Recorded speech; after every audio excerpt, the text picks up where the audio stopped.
What is the danger, however, or concern that comes with having this type of a winning streak, especially before we're into the new year? Yeah, you don't want to peak too early. You've seen it time and time again. A lot of these teams peak way too early in the regular season, and it affects them down the stretch.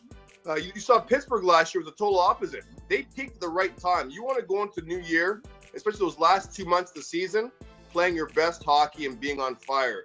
And right now, there's a reason why they don't hand out Stanley Cups in December and January because there's still half the season left to go.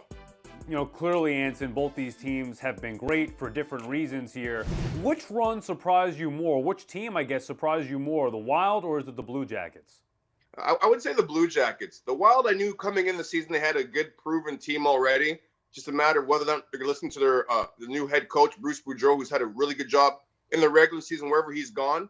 But Columbus, I wasn't quite sure what their talent level. I know they got Brendan Saad there. I wasn't sure that Wenberg was going to step up his game. I didn't know Cam Atkinson was going to elevate his game. And I had no idea Sergei Bobrovsky was going to stay healthy. But more importantly, you look at their power play is sizzling right now. I think they're at 27%. And I just don't think that's sustainable for the talent level they have in their team. A lot of those guys are playing way over their heads, which is great to see. But I don't know if you could sustain that for 82 games. And I think eventually that power play will come back down to earth. And it's going to come down to whether or not Bobrovsky can stay healthy for the Columbus Blue Jackets. Yeah, and it's interesting. That's the thing that surprises me about it. I know the Blue Jackets, I expect them to be a decent team, but the way that they're doing it scoring-wise on the power play and offensively, that's unlike a John Tortorella team. That really is. And you got to take your hat off to John Tortorella because, I've been critical of him before being stubborn. And he's really listened to his players, and he's changed. And, obviously when you're winning, you're going to have a different demeanor than if you're losing. But you look at a lot of the young players they have in that system.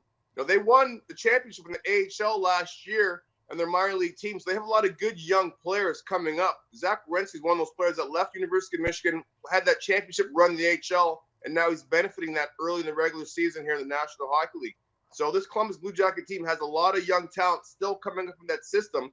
But you've got older players like Scotty Hartnell, who's had a little bit of a resurgence in his hockey career. You've got Nick Foligno, who had a down year last year, is playing better hockey, leading that team the way he should be. But, once again, like a lot of good NHL teams, I think it comes down to goaltending.